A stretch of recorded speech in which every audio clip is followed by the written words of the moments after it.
Sino mag-aakala? Napapailing si Evangeline habang pinagmamasan si Enzo. Natawa si Serena sa reaksyon ng kaibigan. Di pa rin to makapaniwalang nabuhay at nakatayo sa harapan ng lalaking inakala nilang patay na.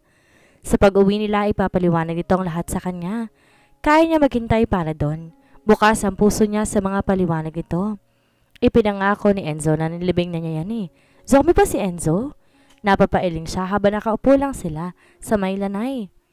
Uminom siya ng kape habang gatas ang kay Vanjie.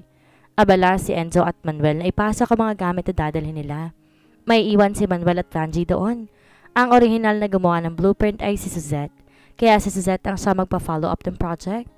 Nandyan sa Leandro para lalayan ang fiancé. Oo at nakapalagay na ulit nga ng loob si Suzette at Leandro. Mabuti nilang lalo pat buntis si Suzette. Mas magiging maayos ng sitwasyon ng dalawa. Masalimuot ang lahat, Vanjie. Huminga siya ng malalim at pinagmasdan ng malawak na lupain sa unahan. Aahon ng araw sa silangan. Malamig ang pang-umagang hangin. Siya nga pala. May nilapag na bagay si Vanjie sa harapan niya. Namilog ang mata niya na mapagtanto iyon. Buntis ka? Sabay dampot niya sa piti na inilapag nito. Nakangising tumango si Vanjie. 1 buwan nang nakalipas. May something na nangyari sa pagitan namin ni Manuel bago niya ako dalhin dito sa Paredes. Nung nalaman kong niloloko ko ni Paul, Manuel accompanied me in a club. Nalasing ako at ayun, nangyari yon. Di makatingin sa kanya si Vanjie habang nagpapaliwanag ito. Mabuntong hininga ang kaibigan. At first, inisip kong kasalanan to pero kalaunan realize kong may dahilan ng lahat. Napangiti siya tinawakan ng kamay ng kaibigan. Nahihiyang ngumiti si Evangeline kanya. I'm happy for you. Tama ka. May dahilan ng lahat. You both deserve each other. Nakagat nito ibabang labi. Mamaya ko sasabihin kay Manuel. Hindi niya pa alam. Kailangan mo ng tulong? Tumango si Vanjie at halatang excited din. Mamayang gabi pa naman ang alis na. Gabi ang flight at maaga lang silang nagready ngayon. Baka kasi sa pagkasabik na makauwi, marami silang makalimutan. Hapon, sunset mismo, balak ng aminin ni Evangeline kay Manuel ang pagbubuntis niya. Isinama ni Enzo si Manuel sa site para kunyari, i-check ang building at mga trabahante doon. Hapon ang matapos ang decors para sa surprise party. Maliit na salo-salo lang naman. Kasama mamaya ang mga trabahante sa site. Ilang tauhan sa mansyon at kakilala. Walang kaide-ideya si Manuel na makabalik sa mansyon. Nagulat na lang to nang tanggalin ni Vanjie ang kamay sa mga mata nito at bumunga dito mga bisitang nandoroon. Sorpresa! Sabay sigaw ng lahat. Walang may kaarawan. Trip lang ni Vanjie na mag-pregnancy reveal ng ganito. Nagtaka pa si Manuel pero kita ang tuwa sa mga mata. Napapangiti siya para sa dalawang kaibigang harapan. Kitang-kitang pagmamahal na nakabalatay sa mga mata ni Manuel habang pinagmamasdan si Vanjie. Alam niyang matagal na nitong lihim na minamahal si Vanjie. Duda niya nga rin yun dahil ang dahilan kaya't lumapit sa kanya si Manuel noon. Dahil alam nitong kaibigan siya ni Evangeline. Hanggang naging magkaibigan sila at mas nakilala nito at nakabangayan pang lalo si Vanjie. Litong-lito si Manuel nang ilagay ni Vanjie ang box sa kamay nito. Panay ang sulap kay Vanjie habang binubuksan nito ang box. Hanggang sa natulala na lang si Manuel ang tumambad ang piti na may 2 guhit. Nagpalakpakan ng lahat habang lutang pa si Manuel. Natatawa na si Vanjie. Baliw ka! Sinugod ng mahigpit na yakap ni Manuel si Vanjie. Kalaunan di na napigilan ni Manuel ang maiyak sa tuwa. Napatingin siya kay Enzo na mapansin ang pagdating nito. May hawak itong kape habang sa kabilang kamay, gatas, matinding utos ang managhari. Papunta ito sa kanya at napangiti siya. Sino mag-aakalang pagkatapos ng dati, iniisip niyang sa bukirin, paranim, at sa pagiging single mother nilang iikot ang buhay niya. Iniisip niya tahimik lang siya magtatago sa kamundukan at mananatiling takot na mangmang. Huli na nang malaman niyang napakalawak ng mundo na hindi matatapos doon ang buhay niya. Aalis na ba tayo? Aniya sabay sulyap sa orasan. Tumango si Enzo. Sige, ikaw bahala. Nagpaalam na nga sila sa dalawa. Nalungkot man si Vanjie, nandyan naman si Manuel. Nagugulo sa buong maghapon ito sa Paredes. Parang ayoko na maging city girl. Ang sarap ng buhay dito sa probinsya. Biglang naisip ni Vanjie bago sila tuluyang nakaalis. Kung yan ang gusto ni Vanjie, mapipilitan si Manuel na maghanap ng project na malapit sa Paredes. Tsaka may sariling hasyenda si Manuel na pagmamayari pa mismo ng pamilya nito. Hindi naman ito mahihirapan para sa balak ni Vanjie na mamuhay sa probinsya. Nasa biyahe na sila na makaidlip siya. Ginising lang siya ni Enzo na makarating sila sa airport. Payapa ang biyahe. Eto na yata ang pinakapayapang biyahe sa buong buhay niya. Ilang oras lang ang tinagal nila sa biyahe na tagpo nilang sarili sa malaking gate ng mansyon. Ang itim at napakalaking gate automatic na nagbukas. Sa bulwagan na kailera mga katulong at ang bahagyang nakayuko. Napansin niya agad ng pagsuyo ni Enzo ng tingin sa paligid. Tila may hinahanap na gustong makita kaagad. Ang mga bata, ang agad na mutawi sa bibig nito. Hahanapin niya rin sana at magtawag ng mga tauhan para tawagan ng mga bata nang may maliit na boses na pumainan lang sa bulwagan. Papa? Yun ang boses ni Liam. Napangiti siya na matanawa ng anak, gulat na gulat. Ilang segundo lang tong natulala pero kalaunan, sinugod na mahigpit na yakap ang ama. Umiyak to sa balikat ni Enzo kahit pa ilang beses tong tinahan ni Enzo. I'm so scared, Papa. Halos ayaw nang bumitaw sa ama. Akala ko forever hindi kita makikita. I'm sorry. Ilang beses humingi ng tawad ang ama. Natanaw niyang isa sa yaya ng mga bata na karga-karga si Rhea. Inosente itong nakatuko kina Enzo. Hindi pansin ni Enzo ang pagdating ng bunso. Napansin lang nung siyang nagkarga sa bata. Bakas ang pagkamangha sa mata ni Enzo habang pinagmamasa ng batang karga niya. Anak ba natin siya? Nakangiting tumango siya. Di mapigilan nitong kargahin din si Treya. Naisip niya, mula kay Liam hanggang kay Treya, wala ang presensya ni Enzo nung mga anak siya.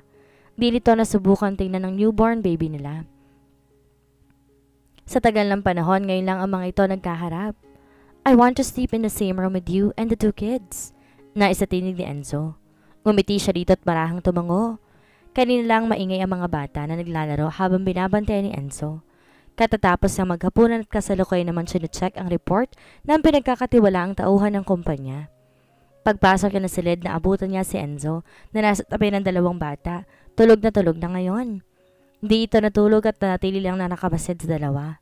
Napagod ang dalawang bata sa maghapong paglalaro kasama ng ama nila. Dahan-dahan bumangon si Enzo para umupo ng maayos sa kama. Dahan-dahan siyang lumapit dito. Bahagyan nitong hinilang kamay niya para maupo sa kandungan nito. Sumubsob ang mukha nito sa leeg niya. Ramdam niya ang mainit itong hininga doon. Pasensya ka na sa kakulitan ng dalawa. Aniya at yumakap dito. Ayos lang ako at minahal dito. Yumakap to sa kanya. Naratili ang katahimikan na ilang saglit. Tila dinadama ang init ng kapayapaan at katahimikan nang lumukob sa paligid. Nais kong manalo ng iyong ama. Sinunod kong lahat ng gusto niya. He is your father. You love him. At lahat ng mahal mo'y kailangan ko ring mahalin. Wala nagturo sa akin. Tingin ko yun lang ang dapat. Nangihinang bumaling siya kay Enzo. Nagsisimula pa lang ito magkwento'y naninikip na ang kanyang dibdib. Gusto niyang lumayo ako. Dahil kung hindi, siya mismo maglalayo sa inyo sa akin. Maayos ng buhay niyo dito at ayoko nang manggulo pa. Iniisip kong kakayanin niyong mabuhay nang wala ako. You have your dad and I know he loves you.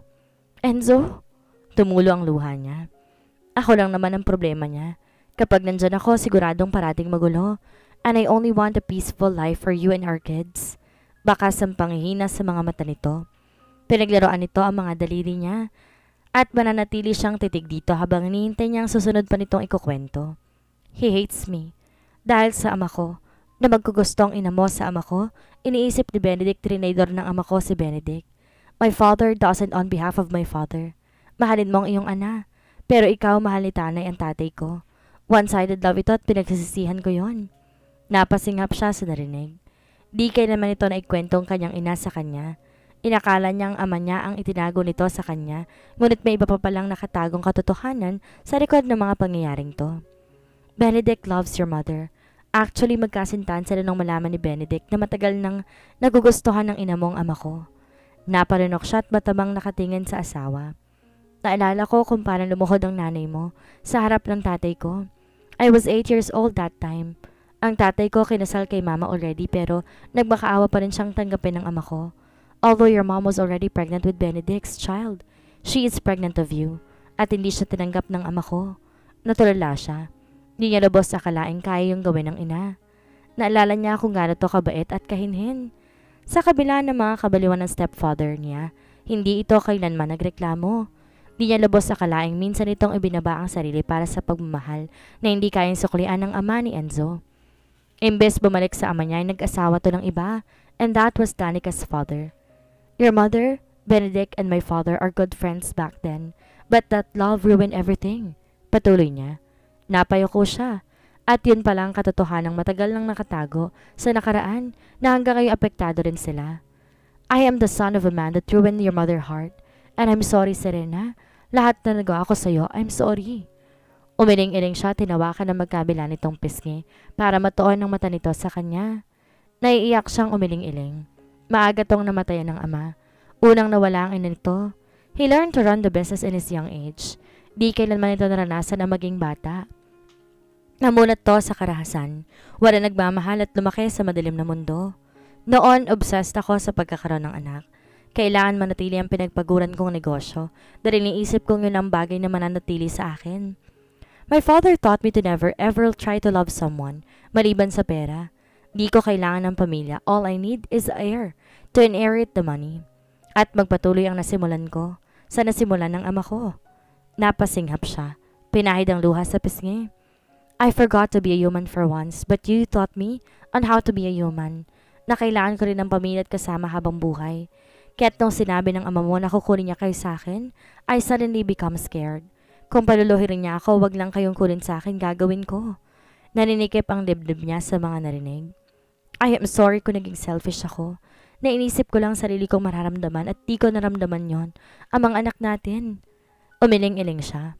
No, Enzo, I'm sorry. Dahil hindi ko naintindihan ang mga sakripisyo mo kaya ako dapat na mag-sorry.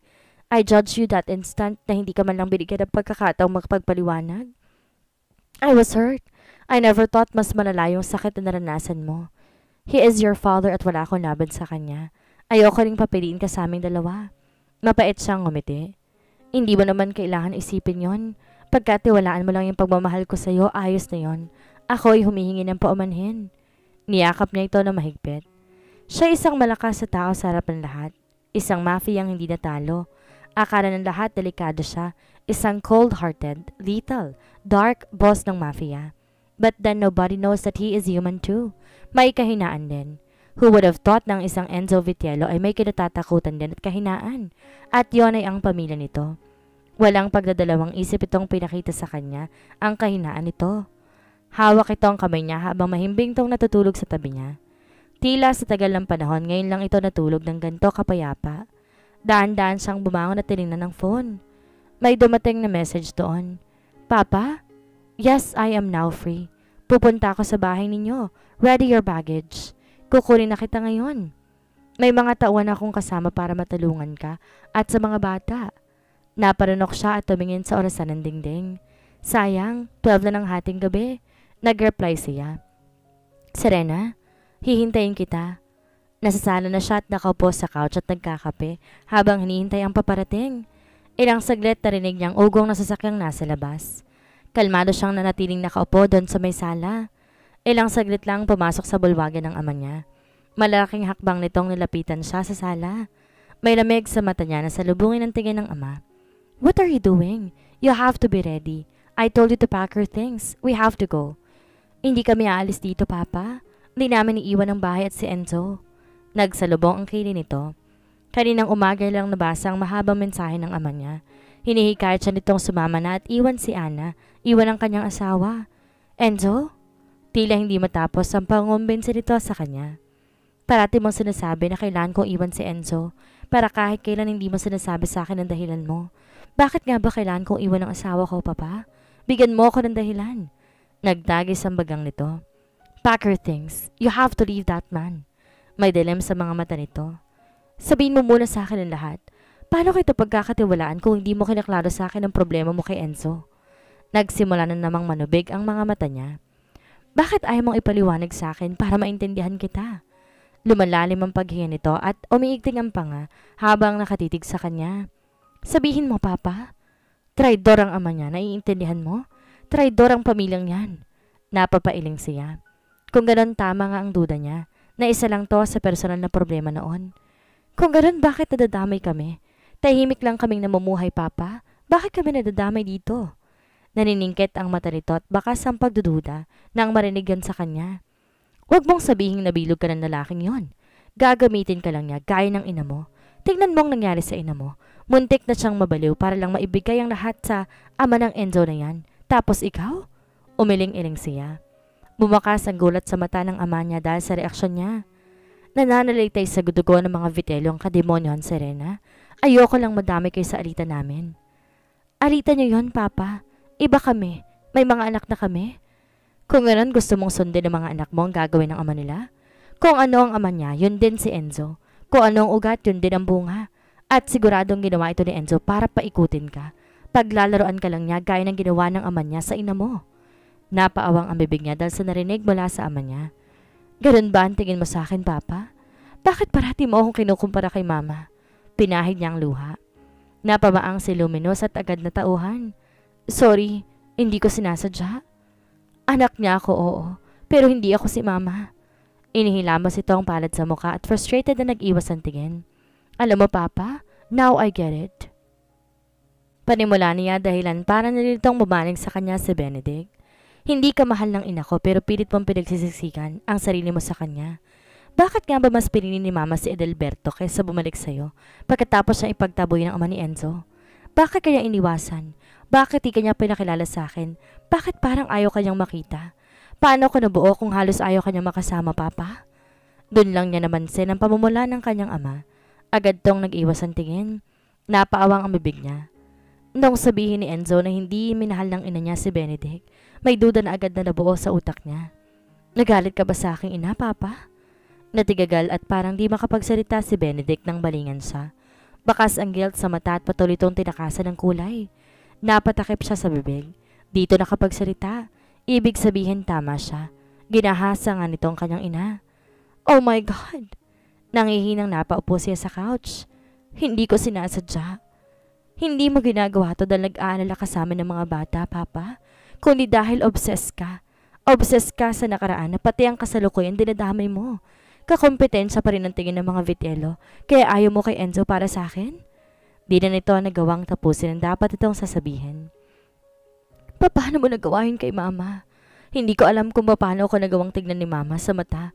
Gayong bunga ako ng pambababoy mo. Sa tuwing titignan niya ako may maaalala niya mga ginagawa mo sa kanya. Isipin mo yon, Papa. Isipin mo kung gaano kabuti ang ina ko na walang hiliya mo. Dismayadong napailing siya sa harapan ng ama. Ilang saglit tumulo ang luha ng ama. Nakayoko at halos ayaw siya nitong makita. Tingnan sa mga mata. Di niya na rin pinangarap at tingnan to sa mga mata. Dahil di niya alam kung anong mararamdaman niya kung titingin pa ito sa kanya. Huwag mo nang sirain pa rin tuluyan ang koneksyon natin. Papa, tama na mga kasalanang nagawa mo sa nakaraan. Please, huwag mo nang dagdagan pa. Tumayo siya habang nanatiling tahimik ang kanyang ama. Kumuyom ang kanyang kamao at tiningnan ito. Umuwi na po kayo.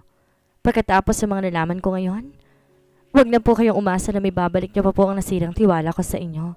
Hindi lang po kayo sa akin nagkasala, pati kay Mama. Sinayang ninyong pagkakataong humingi ng tawad sa kanya. Sana nang buhay pa siya nagpakita ka sa kanya. Sana sinikap niyong makuha ang kapatawaran niya. Mabait po si Mama. Napakabait niya. Sana nakita mo yon, Papa. At sa kanya to nilampasan at tahimik na umakyat sa itaas. Mahimbing na natutulog sa silid ang mag-aama niya. Mapait siyang napangiti tinilikan sa sentido ang tatlo, tsaka tumabi sa mga ito. Nagising siya na may maramdamang nakatingin sa kanya sa paligid. At nang magmulat ng mata ay ang ngiti ni Enzo ang sumalubong sa kanya. Morning! Bati ito sabay halik sa kanyang noo. Napaawa ang kanyang labi ng pagmasta ng mukha nito. Muntik nang masira ang kanyang pamilya. Muntik nang mawala sa kanila ang ama ng kanyang mga anak. At parang kailan lang nung mangyari ang mga yon. Kaya pakiramdam niya na nanaginip pa siya. Morning, Enzo. Mangha, pero nagawa niya pa rin ngumiti dito. Nasa baba ba mga bata? Hindi ka na nila nahintay gumising. Mahina siyang natawa dahil sa narinig. Ngunit kalaunan may naalala siyang dahilan para mamilog ang kanyang mga mata. Ito ang araw na pupunta siya ng company building para bumalik ulit sa nakagawi ang trabaho sa office. Tapos na ang vacation niya sa Paredes, kaya balik opisina naman siya ngayon. I'm late? Oh my God! Akbang tatayo siya nang pumulupot ang braso ng asawa sa bewang niya, dahilan para mapabalik siya sa pagkakahiga sa kama. Enzo, late na ako! Ungot niya rito. Siya ang tumayong acting CEO sa Vitello Corporation, kaya hindi po pwede siyang mawala sa isa sa meeting ngayon. Lalo pat bigating investors ang dadalo ngayon sa gagawing meeting ng board.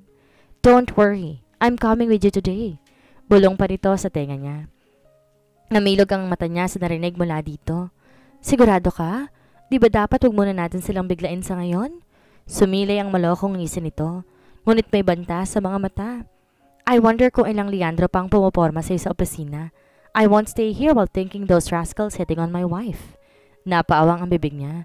Seryoso ba to? At nagawa pa nitong isingit sa ganitong oras ang pagkasiloso nito. Oh my God, Enzo, you're unbelievable. Di niya na to pinatulan pa at bumangon na para magtungo sa banyo. Kaya ilang saglit lang ipumasok din ito sa shower. Namimilog ang mata niya ng tingnan ng kahubaran nito sa ilalim ng shower. Nakapikit ito habang dinadamang tubig na bumubuhos sa katawan nito. Kung kumilos ito'y parang wala siya doon. Gaya nito, hubad din siya. Napanunok siya tinoon ng atensyon sa sariling shower, pero isang matigas sa brasong pumulupot sa bewang niya. Agad siyang nag-init sa ipos na iyon mula sa likuran niya. Nagmamadali siya, oo, pero hindi niya alam kung ba't ayaw na munang malis ngayon dito sa banyo. Dumaiti ang mapanokso nitong halik sa leeg niya. Napapikit siya dahil doon. Mas lalo pang naghuhurumentado ang kanyang puso dahil sa ginawa nito. Umakyat ang init muna sa likod niya, papunta sa batok. Sa isang piit lang sa kanya, natagpuan niya ang sariling kaharap na ito. Nakatingala siya dahil sa tangkad nito. Nagbabaga ang mga matang nakatitig sa kanya. Puno ng pagnanasa at abot langit na uhaw na alam niyang hindi ang tubig ang makakapuno. Enzo, nagmamadali tayo. Awat niya rito. Oo, unti-unti na siyang matutupok sa apoy pero kailangan na nilang umalis ngayon. Gusto niyang labanan to pero kahit ang puso niya ay tumututol. Fuck that work. Makakahabol tayo later. Aalisin na kita sa kumpanya. Ayoko na may kahati. Enzo? Napasinghap siya nang sapuhin nito ang pangupo niya para iangat at sandal sa babasaging dingding ng banyo. At dito nag-akse ng oras. Agad nitong lusob ang kanyang mga labi. Tinaas ang dalawa nitong kamay sa uluhan niya at isang braso lang itong nakasuporta sa pangupo niya. Dumaiti ang kanyang dibdib sa matigas itong dibdib. Di niya alam kung saan nahahawak habang dito iniinta ang bigat niya. Tila para lang siyang manika sa gaan para dito. Napatagal na lang nung hindi niya nananasan ang makapagniig. And this time it makes her sore. Ayaw sana nitong sumama siya dito sa building pero nagpumilit siya kaya wala ito nagawa kundi pumayag. I can carry you till the conference room, baby. Ani Enzo nung mapansin ang paika-ika niya habang kasabay ito sa paglalakad. Namumulang nalingon niya ito. Iritadong binigyan niya to na matalim tingin. Namamangha si Enzo pag ganito magalit si Serena. Imbes katakutan parang gustong yakapin ni Enzo ang asawa dahil sa inggit. Serena looks so sexy when she is galit. Pumaikot ang mapag-angking braso ni Enzo sa kanyang bewang. Inalalayan siya sa paglalakad. Good morning. Hindi na naituloy ng front desk ang sasabihin na makita si Enzo. Lahat ng pumasok na staff sa lobby parang malalaglag ang panga nang masilayan ang dating boss na inakala ng lahat na patay na. Walang ekspresyon ang mga mata ni Enzo tuwing titingin sa paligid, ngunit may kakaibang kistap ang mga mata tuwing titingin kay Serena. Lalambot biglang ekspresyon ng malamig na si Enzo kapag nagsalita ang asawa. Nakasunod ang mata ng lahat sa kanila sa lobby habang papalapit sila sa elevator. Nanatiling namamangha ang lahat. Nang marating nila ang tamang palapag patungo sa conference room, biglang tumunog ang phone niya. Bumungad sa kanyang paningin ang pangalan ng kanyang ama. Please, mauna ka na lang sa conference room. May kukunin pa ako sa office. Umangat ang isang kilay nito at pinasadahan ng tingin ng buo niyang katawan bago tumangot pumihit para sundin ang gusto niya. Mabibilis ang hakbang niya para marating kaagad ang office niya. Pagpasok niya, agad niyang sinarado ang pinto at tinanggap ang tawag ng ama. Serena anak, magandang umaga. Hindi siya kumibo sa kabilang linya. Ramdam niya ang panginginig ng boses ng papa niya sa kabilang linya. Kung nagkakaistorbo ko at busy ka, pwede mo tong ibaba ngayon. Pero kung di naman sana pakinggan mo muna ako kahit ngayon lang. Di pa rin siya kumibo pero alam nitong nakikinig pa rin siya. Ayaw niya magsalita. Baka maiyak na naman siya. Pinapakinggan niya lang ang boses ng papa niya pero tila naninikip na naman ang dibdib niya. I forced your mother to become my girlfriend. I was so obsessed for her pero hindi pa rin ako ang kanyang pinili. Ako ang nobyo niya pero kay Victor siya parating nakatingin at nagalit ako. I know you can't forgive me pero hihingi pa rin ako ng tawad para sa lahat. At patuloy niyang pinakinggan ng ama. I'm sorry. Tama ka. Sana noon pa nagpakita ako sa'yo. Nakasama sana kita at nakahingi sana ako ng tawad sa ina mo. Naging irresponsable akong ama at di man lang kita sinubaybayan sa paglaki mo. Napatakip siya ng bibig at huminga ng malalim. Di niya alam kung hanggang kailan niya makakayang pigilan ng maiyak. Tumingala siya para pigilan ang luha. Deserve mong maging masaya. I never thought that ang anak pala ni Victor ang isa sa dahilan ng saya mo, anak. At bala ko pa talaga tong alisin sa'yo. Umiiyak ang ama niya sa kabilang linya. Pasensya na kung napaka-insensitive ko. Dapat sinuportahan ko ang pamilya mo. Dapat sa puntong yun di ako nagpakaduwag. Iniisip ko kasing inagaw ka nila sa akin. Natakot akong pati ikaw iwanan mo ko. Kaya patawad ko nagawa ko yon. Bumagsak ang luha niya kalaunan. Panay ang pagpahid niya sa pisngi pero para yung gripo na ayaw tumigil. Nandito ako sa private plane ngayon. Paalis na kami. Lalayo muna ako pansamantala. Naiiya na akong harapin ka ng paulit-ulit pagkatapos ng mga nalaman mo. Ayoko munang mapalapit sa iyo ngayon kasi pakiramdam ko nasisira akong buhay mo imbes matulungan ka. Tumingin siya sa labas sa parang nandoon ang kanyang ama. Pinipigilan niyang mapahikbi. Ayaw niyang marinig dito ang pag-iyak niya. Mag-ingat kayo ng mga apo ko dyan. Tatawagan ko rin si Enzo para makahingi ng tawad. Sa parang yon magiging payapa ang biyahe ko. Magbibigay yun ng kapayapaan sa akin bago man lang ako makarating ng US. At binabana ng ama niya ang tawag. Mukhang si Enzo nang tatawagan ng ama. Akmang lalabas siya ng office na mag-ring ulit ang phone niya. Inayos niya muna ang sarili. May nakalimutan bang sabihin sa kanyang ama? Di niya tinignan ng numero bago sinagot. Hello bitch, kamusta ka na? Isang boses ng babae na pamilyar sa kanya ang naringgan niya sa kabilang linya. Namilog ang mata niya. Carrie? Humalakak to sa kabilang linya. I'm glad to know na kilala mo agad ako. Masyado mo naman akong pinapahanga. Kumuyom ang kamao niya. Ano na naman kailangan mo? Well. I can see it from here. Paalis ng plane ng papa mo. A private plane, right? Kumabog ang dibdib niya sa di malamang dahilan.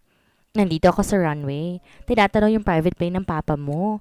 Nagpaalam naman siya na maayos sa'yo bago umalis, diba? Anong ibig mong sabihin, Carrie? Diretsohin mo na ako. Anong ginagawa nito sa airport? Baka magulat ka kapag sinabi ko. Sure ka gusto mong marinig na sabihin ko? Humagik-hik ito. Parang gusto itong sigawan ngayon. May meeting pa siya at inaaksaya lang nitong oras niya. Sabihin mo na agad, may meeting pa ako. Oh yes, obviously. Well sige, gusto mong marinig eh. Dahil ilang oras lang mula ngayon sasabog ang private plane na sinasakay ng ama mo. Tumawa to sa kabilang linya. Natigilan siya at para siyang binuhusan na isang balding yelo sa narinig. Huwag mo akong paglalaroan, Carrie. Wala akong panahon para sa mga kalokohan mo.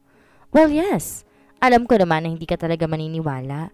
Kaya nga pasasabugin ko dito pa lang sa runway eh. Para naman makabalita ka sa TV ha. Malaman agad ang lahat. Tumawa to ng malakas bago binaba ang tawag. Hello, Carrie. Carrie! Napasa po siya sa dibdib. Nakailang ring pa lang tinawagan niya ang papa niya at sinagot kagad nito. Hello, Serena, anak. Bakas ang sigla sa boses ng ama niya. Papa, nakasakay ka na ba? Nasaan ka na? Lilipad na. Totoo man o hindi ang sinasabi ni Carrie, kailangan niyang maniguro. Please, bumaba ka. Papa, bumalik ka. Huwag ka na munang umalis ngayon. Umiiyak na siya at nanginginig ang daliri sa takot. Ha? Pwede ko na pa namang pabalikin to. May problema ba, anak? Mukhang nagtaka rin ito. Wala naman, Papa. Pero huwag ka na munang umalis ngayon. Please? Okay. Sige. Kahit ano para sa'yo. Mahihimigan ang saya sa boses nito. Mahal kita, Papa. Matagal bago to nakasagot. I love you even more. May yanig na sa boses nito. Pababa na si Papa, ha? Babalik na si Papa. Biglang namatay ang tawag. Naestatwa siya. Parang tumigil ang mundo niya nang marinig niya na lamang ang mahinang beep ng phone. Papa? Nanginig ang mga daliri niya. Hindi maaari. Umiling-iling siya sa kawalan. Agad niyang binuksan ang online news. Wala nang balita, pero may live video na lumabas mula sa airport. May mga pasahero na nagla-live. Sa mismong live makikita makapal na usok sa unahan. Sobrang itim na usok. May sumabog? May sumabog daw. Sabi sa live na isa sa pasahero. Napatakip siya sa bibig. Tara lang napasalampak sa sahig. Binuksan niya ang TV ng opisina. Tumayo siya at tiningala ang TV at ilang minuto lang nakakalipas nang pumasok ng tuluyan ng balita tungkol sa pagsabog. Hawak-hawak niyang dibdib habang umiiyak. Hanggang sa biglang nagdilim ang paligid at bumagsak siya sa sahig. Narinig niya pa ang bulungan sa paligid. May tao. Nang unti-unti niyang iminulot ang mga mata, bumingad sa kanya ang puting kisame. Mabigat ang pakiramdam niya nang bumangon. Mama? Si Liam na sumalubong sa kanya. Gulat na gulat ang anak. Napansin din niya na nandoon si Enzo, karga sa bisig ang bunso nilang si Treya. Agad bumaba ang bata at yumakap sa kanya. Nang maalalang nangyari bago siya nahimatay, agad siyang napapaiyak.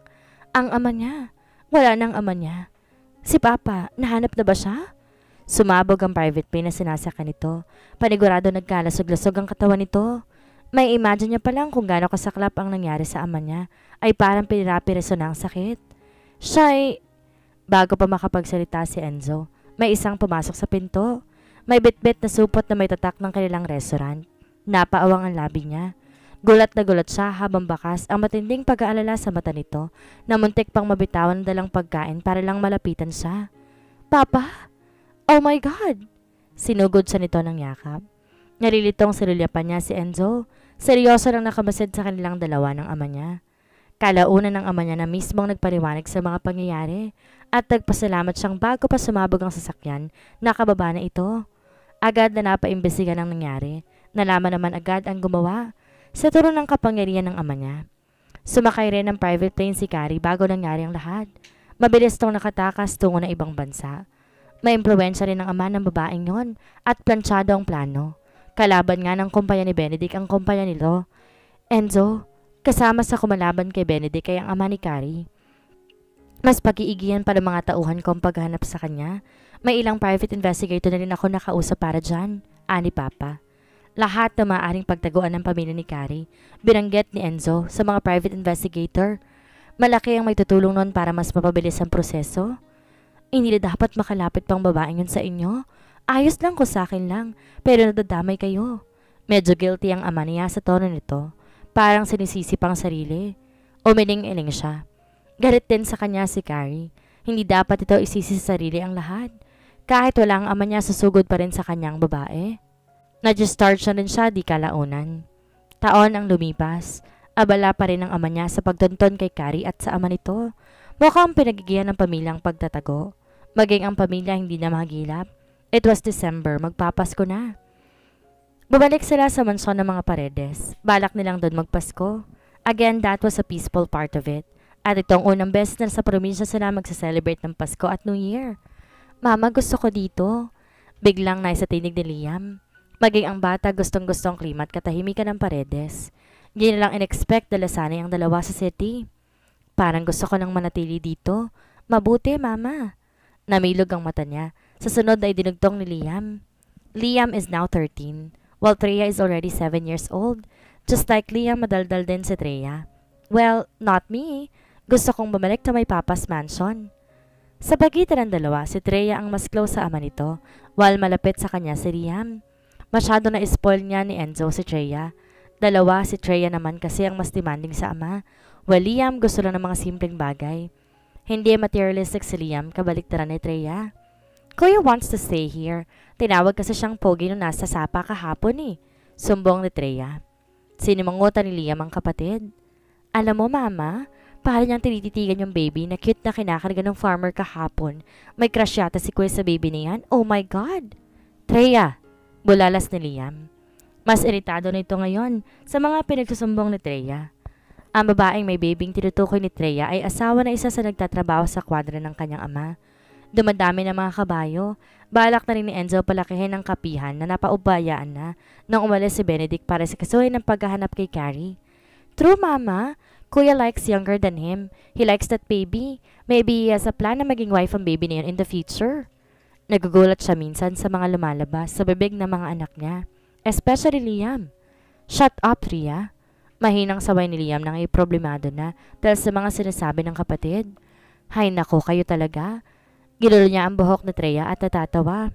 Nagluluto siya ngayon sa kusina. May mga katulong pero gustong-gusto niya na siya mismo ang gumawa noon. Nagluto siya ngayon sa kusina. Mama, I want to enroll here. Biglang sabi ni Liam sa kanya. Walang private school sa probinsya. Tayong public school lang at sana ito sa pribadong paaralan. Walang private school dito, anak. Napaawang ang kanyang labi at tumango-tango. I heard there's a public school. A public school is fine for me. New environment, new people. He has everything. Luxury life, fancy things. Pero mas pinipili nitong mamuhay ng simple. Sige ka kuya, maraming bulky and monster na kids dyan sa public school. Aawayin ka ng mga yon. Marurumi pa man din yun. Pananakot ni Treya sa kuya nito. Treya is like her. Namana nito ang gray eyes ni Enzo, pero sa kanya nagmana lahat ng hulma sa mukha. Di naman baby. Maraming mababait sa mga taga-probinsya. You can try it too. Para kayong dalawa na ni kuya mong nandito. Namilog ang cute na mata. Duh! No thanks, mama! Umikot pa ang eyeball. Oh my God, what did you do to our daughter, Enzo? Minsan napagsabi niya itong si Enzo na tinuran tong si Treya na maging down to earth. Kay Enzo lang kasi nakikinig tong si Treya. Nakasalansan na ang mga gamit ni Treya sa likuran ng minivan. 2 sasakyan pang nakasunod para convoy. Pagbalik ng mag-aama sa syudad, may iiwan siya para may kasama si Liam dito. Kaya ko mag-isa, mama. Bumuntong hininga si Liam. Gusto nitong sumama na siyakin ni Enzo pabalik sa syudad, pero hindi pwedeng iwan siya ng basta-basta ang anak sa unang sabak ito sa Paredes. Nandoon ang mga katulong at kasama sa lugar na iyon. Malapit na si Liam sa mga tauhan doon, pero iba pa rin kapag may kapamilya ito. Sigurado ka ba? Medyo alanganin siya. Ito ang tutol sa pag-aaral ni Liam sa Paredes. Ayaw nito magkalayo sila. Nasa syudad ang kumpanya at di pwedeng iwan yon doon ang wala ito. Tumango siya sa asawa. Bumisita na lang kayo pag may pagkakataon. Every week, I will surely visit you two here. Maybe 3 beses pa sa isang linggo. Kahit 1 beses lang sa isang buwan, Enzo, masyado nakakaabala kung 3 beses sa isang linggo. Umigteng ang panga nito. 2 beses isang linggo, Serena, and that's final. Baka hindi ako makatulog sa pag-aalala sa inyo dito. Hinaplos niyang braso nito tinalikan sa pisngi. Mag-ingat kayo sa biyahe. Ngumiti siya dito. Pakiusap, ingatan mo silang dalawa, nandito ka. Tumango siya. We have to go. Ingat kayo palagi ng mama mo, ha? Tumango si Liam. Tila isa na itong responsable ng lalaki sa harapan ng ama. I will, Papa. Seryosong tingin ni Liam. Kasing seryoso ng mukha ng ama nito. Hanggang umalis na ang sasakyan. Ang nagagawa niya na lang tadawin ng papalayong sasakyan na susundan ng 2 convoy. Mabilis lumipas ang panahon. Liam celebrated his 17th birthday. Mas nag-ibayo pang pag-iiba na ugali ng anak, ngunit nandoon pa rin ang pagmamahal nito sa pamilya. He grew up a high school province guy now. Kapansin-pansin din ang lakas ng hatak ito sa mga babae sa Paredes, just like his father. Hello, tita. I'm Amy. Kaklase po ako ni Liam. My father is Juanito Patrimundo. Binanggit ng babae ang alkalde ng Karatig Lalawigan. Nice to meet you, Iha. Maging ang iba pang babae na dumalo sa party. Bigating mga magulang din. Kung hindi anak ng negosyante, anak naman ng politiko. Natatanaw niyang kausap ni Liam ang barkada nitong lalaking kasing edad nito. Nagpapakyut at nagpapapansin naman ang mga babae sa umpukan ni Liam. Napansin niya si Solen. Ang baby noon ay 10 years old na ngayon. Dati pa man ine-expect niyang lalaki ng ganito kaganda ang batang to. Inosente at may makarubang pelikmata si Solen. Manapol sila niyang kutis. Di aakalaing mahirap lamang ang pamilya ng batang to. Aakalain mong anak mayaman ng bata. Inosenteng gumala ang mata sa bata sa paligid. Namamangha sa mga dekorasyon. Solen, Iha. Magandang gabi po, ma'am. Agad tong napayo ko. Halatang nahihiya. Pasensya na po, kinukuha ko lang po ang walang naman na baso. Tinutulungan ko po si mama sa kusina. Naguhugas po kasi siya ng plato. Napaawang ang bibig niya. Kumain na ba kayo? Ikaw, nakakain ka na rin ba? Agaran tong tumango. Opo ma'am, tapos na po kami. Napansin niya ang pagsulap ito sa mesa kung saan nakailera ang mga cupcakes. Gusto mo ng cupcakes? Namula ka agad ang pisngi ni Solen at agad nang umiling. Di na po, ayos lang po. Kumukuha lang po ako ng bakanting baso. Babalik na po ako ng kusina. Teka saglit, Solen. Liam! Namilog lalo ang mata ni Solen. Dito ka lang ha? Alanganing tumango si Solen at gumuso. Ma! Niyakap siya ni Liam. Napansin niyang sumulyap si Liam sa likuran niya. Umigting ang panga nito at medyo dumalim ang mata. Bakit ma? Bigyan mo naman ng cupcake si Solen. Lumunok ito at gumalaw ang panga. Hindi nga siya lumalapit sa akin eh. Pinagbabawalan ng ina niya. Ayoko mapagalitan siya. Bumuntong hininga siya. Tahimik ang ina ni Solen na si Marisa. Narinig niyang hindi anak ni Grego si Solen. Bali-balitang naging kabet na mayaman negosyante ang ina ni Solen. At si Solen ang bunga niyon. Di rin masyado namamansin ang ina ni Solen sa kanila. Pero maayos ang trabaho nito at di naman to pumalpak. Mabait si Grego na asawa ni Marisa at matagal na mag-asawa na naninilbihan sa kanila. Nirerespeto niya ang desisyon ni Marisa sa pagbabawa nito sa anak nitong si Solen na makalapit sa kanilang pamilya. Kung ano man ang dahilan nito ay ayaw niya nang manghimasok. Maayos at masipag naman to sa mga trabaho. Dangan nga lang at tahimik. Ako na lang kukuha, aniya sa anak. Napansin niyang pait sa mga mata ni Liam nang tanawin si Solen na inosenteng tumitingin sa paligid. Alam niya na dati pa ay malapit na ang loob ni Liam kay Solen. Wala si Tia sa mansyon pero tila nagkaroon ulit ng bunsong kapatid si Liam sa presensya ni Solen. Nakikita niya kung paano nito pinapahalagan si Solen. Kaya kita niya nahihirapan din to ngayong di na ito pwedeng lapitan ng bata. Solen? Ilang oras pa nagtagal at isang matangkad na lalaki ang natanaw niya sa entrada ng party. Sinalubong to ng ilang mayamang nakakakilala dito at nagbatian. Sunod na hinarap ay si Liam.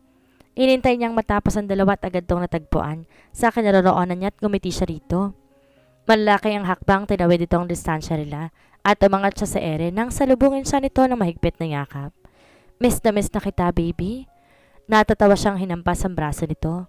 Ibaba mo ako. Pinagtitinginan na tayo, Enzo. Nahihiyang tinignan niya ang paligid. Nangangiti ang mga bisita habang pinapanood silang dalawa ng asawa. I don't care. Mariin nitong bulong. Iniyaan niyang makulong ang sarili sa mainit itong yakap. Si Enzo ay hindi si Enzo kung di matigas ang ulo nito, kung dito malupit at kung di siya nito minahal. Damn it, Serena. Dito na rin ako titira. Di ko na kayang ganito tayo kalayo sa isa't isa. Kukumbinsin kong dalaga mo. Kukumbinsin ko siya hanggang sa mapapayag ako. Try it, Papa. Hindi ako si Mama. Sumingit ang isa pang boses. Nalingonan nila si Treya. Nakaangat ang kilay. Natawa siya ng balingan si Enzo na nakabusangot.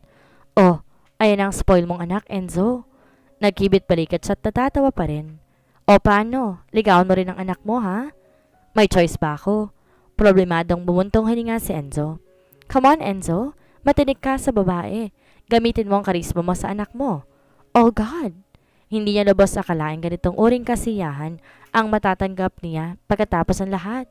Natutuwa siyang pagmasdan ang lahat. Lubos ang kanyang pasasalamat.